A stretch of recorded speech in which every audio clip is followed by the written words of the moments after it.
नमस्कार, मैं हूं रविंजय और आप देख रहे हैं अभिनव भारत नंबर 1।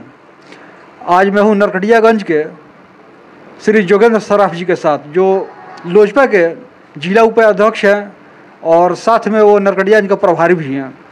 तो आइए इनसे कुछ चुनावी चर्चा करते हैं कि लोकसभा की तैयारी कैसे चल रही है, लोकसभा के ही विषय में इनसे बातचीत करनी है। हमारे चैनल में आपका स्वागत है।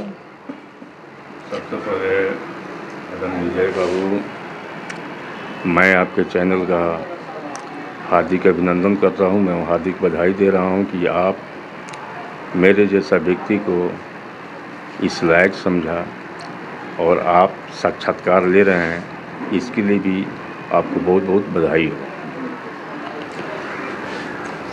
आपकी पार्टी तो एनडीए गठबंधन में थी और वाल्मीकि नगर लोकसभा क्षेत्र 1 के लिए काफ़ी लोजपा ने जद्दोजहद किया और सबसे बड़ी बात है कि लग रहा था कि मतलब लोजपा के ही खाते में वाल्मीकि नगर सीट जाने वाला है, जैसा कि क्यास लोग लगा रहे थे और मीडिया में भी चर्चा थी।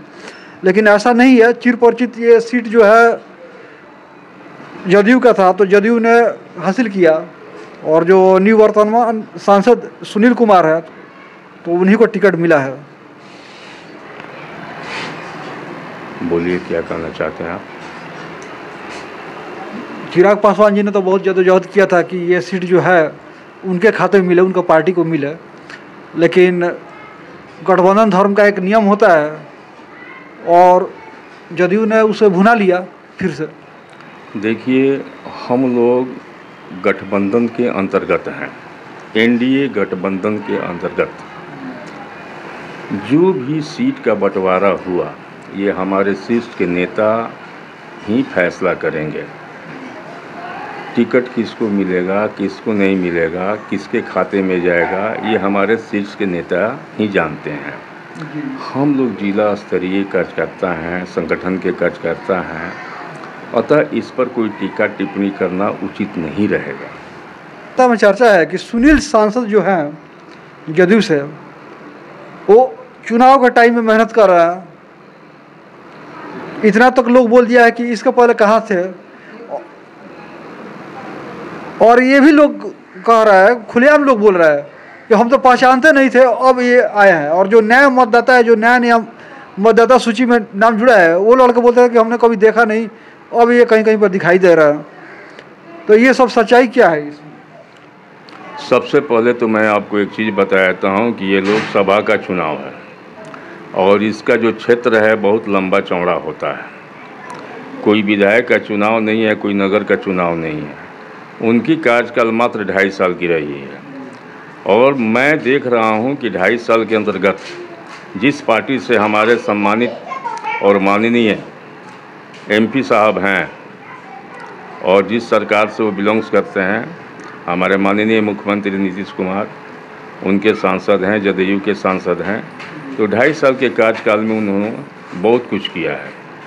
अब इस उपलब्धि को कागज़ कलम पर ही दिखाया जा सकता है, ऐसे मुंह से बोलकर नहीं किया जा सकता है। और ऐसे बोलकर अगर बताना पड़े तो मैं काफ़ी चीज़ बता सकता हूं, लेकिन अब तो चुनाव का समय है, थोड़ा आचार संहिता का भी पालन करना है। अच्छा, मैं देख रहा हूँ कि जदयू से बीजेपी वाले भी नाराज़ हैं, जो एनडीए घटक का एक बहुत बड़ा दल है भाजपा, और लोजपा भी, चूँकि सीट के लिए वो लोजपा बहुत दौड़ धूप की है, तो टिकट तो यहाँ से जदयू को मिल गया। अब इस पर क्या है कि सुनने में आ रहा है कि लोजपा के लोग मन से साथ नहीं है, तन से है लेकिन मन से साथ नहीं है। क्या है सच्चाई? देखिए, ऐसी कोई बात नहीं है। हम एनडीए घटक दल के पार्टी के एक संगठन के कार्यकर्ता हैं। रही बात मन और तन से, तो हमारा ये दायित्व बनता है कि मैं अपने पार्टी के नेता का साथ दूं, क्योंकि हमारे शीर्ष के नेता जो माननीय सांसद चिराग पासवान जी अभी एनडीए के साथ हैं, तो हम तो एक छोटे कार्यकर्ता हैं। तो मेरा भी धर्म बनता है, दायित्व बनता है कि हम एनडीए के साथ रहें और एनडीए के जो भी ये सीट मिला है और उनके जो सांसदीय जो चुनाव, ये सांसद का जो चुनाव लड़ रहे हैं, और वाल्मीकि नगर जो लोकसभा क्षेत्र है, संसदीय लोकसभा क्षेत्र जो है, सुनील जी हमारे नेता हैं, वो एनडीए के ही नेता हैं। भाजपा के भी सांसद हैं, लोजपा के भी सांसद हैं, हम के भी सांसद हैं और रालोसपा के भी सांसद हैं। आप तो ऐसे बात कर रहे हैं जैसे कोई बुद्धिजीवी प्रकोष्ठ के अध्यक्ष बात करते हैं, इस तरह से बात कर रहे हैं। लेकिन जो यंग ब्रिगेड है लोजपा के चाहे भाजपा में जो है कार्यकर्ता लोग हैं नए नए उम्र के, तो वो लोग तो सरता आपसे विपरीत वो लोग बात कर रहे हैं और चौक चौराहों पे बात कर रहे हैं। उसी का मैं सबसे पहले जिक्र किया था। देखिए, सवाल उत्पन्न ये होता है कि सबका अपना अपना विचार होता है। हो सकता है उस बच्चे के अंतर्गत उतनी समझ नहीं हो सकता है कि राजनीतिक परिपक्वता नहीं हो। अगर वो राजनीतिक परिपक्वता अगर उनके अंदर आती तो इस तरीके का बात नहीं करते। ये बात चुनाव के समय अच्छी नहीं होती। अच्छा, एनडीए से यहाँ पर वाल्मीकि नगर लोकसभा क्षेत्र 1 में, क्षेत्र संख्या 1 में किससे लड़ाई है? किस पार्टी से लग रहा है कि हाँ कांटे की टक्कर है? लड़ाई तो कोई है ही नहीं। एक तरफ एनडीए है और दूसरी तरफ तो मुझे लड़ाई के लिए कोई चीज़ दिखाई नहीं दे रहा है। क्योंकि हाँ, दोनों गठबंधन का ध्रुवीकरण हो चुका है और दोनों का अलग अलग अपना एक कॉम्बाइन मंच हो गया है, ठीक। लेकिन इसमें मैं देख रहा हूँ कि परवेश मिश्रा भी आ गए हैं, जो कांग्रेस के उम्मीदवार थे और अच्छा खासा वोट भी वो बिटोरे थे पिछले चुनाव में। देखिए, परवेश मिश्रा जी के लिए कोई चीज़ नहीं है अब वाल्मीकि नगर लोकसभा में, क्योंकि अगर वो निर्दलीय से आते हैं तो उसका परिणाम और हश्र बहुत सारे चुनाव में मैंने देखा है। ये कोई नई बात नहीं है। हाँ, कुछ वोट तो ज़रूर लेंगे और क्या कहते हैं कि दोनों दलों को, एनडीए को चाहे महागठबंधन को, थोड़ी सी परेशानी तो ज़रूर खड़ा करेंगे वो। अच्छा, इस चुनाव में सबसे दिलचस्प वाक़या ये हो गया कि बगहा शुगर फैक्ट्री के जो मालिक हैं एमडी दीपक यादव जी, जो भाजपा के एक कदावर नेता भी माने जाते हैं खासकर पश्चिमी चंपारण जिले में, उन्होंने अपना प्रयास किया था लेकिन जदयू के खाते में ये सीट जाना तय था, विधि का विधान था, तो जदयू के खाते में चला गया। अब इन्होंने रातों रात अपना पलड़ा चेंज किया और ये आरजेडी ज्वाइन किए। और सबसे बड़ी बात है कि आरजेडी का एक बहुत बड़ा वोट बैंक है और उसका समीकरण है माई समीकरण। पूरा भारतवर्ष जानता है कि बिहार में आरजेडी जो है बहुत ताकतवर पार्टी के तौर पर उभरा है और हमेशा ही सिरदर्द रहा है भाजपा के लिए। लेकिन सबसे हैरत की बात है कि दीपक यादव जी को मैं देख रहा हूँ कि वो जो आरजेडी का एजेंडा जो चलता है, चुनावी एजेंडा, उससे सर्वथा वो विपरीत है और ज़्यादा वो बहुसंख्यक लोगों पे ही, बहुसंख्यक वोटरों पे ही उनका नज़र है।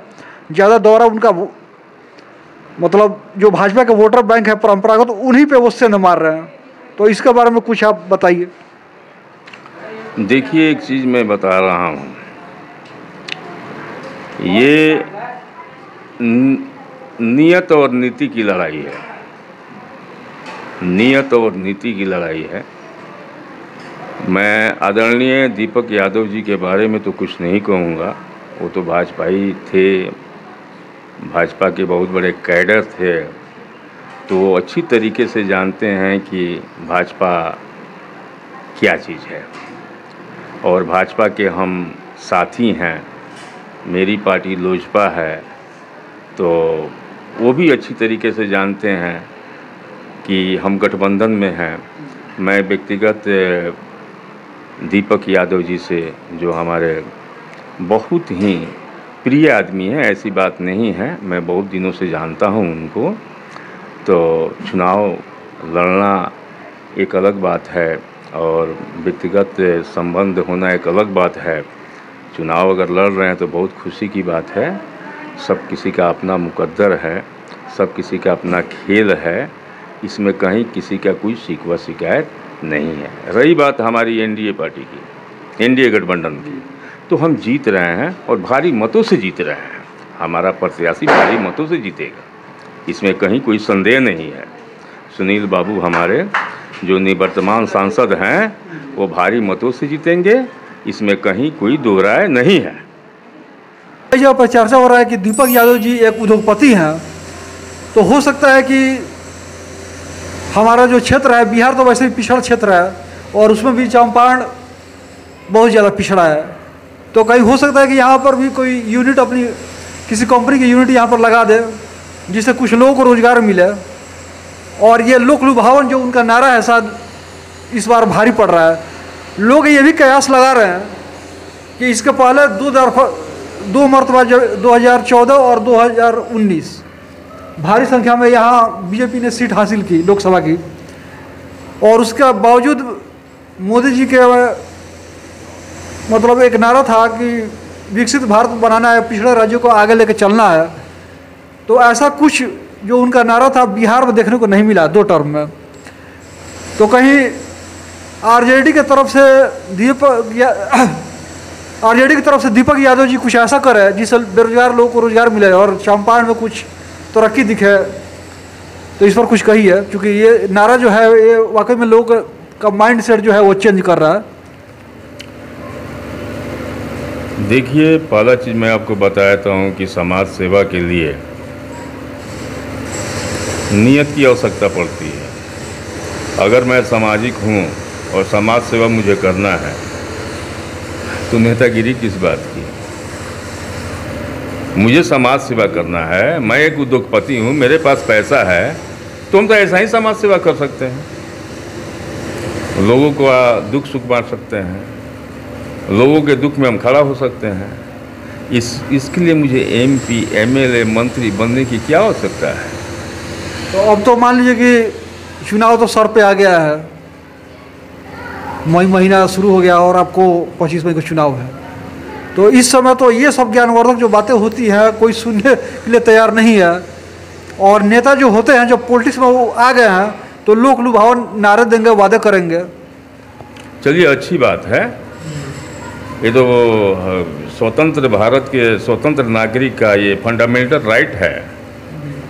कोई भी चुनाव लड़ सकता है, गरीब भी लड़ सकता है, अमीर भी लड़ सकता है, उद्योगपति भी लड़ सकता है, सब कोई लड़ सकता है।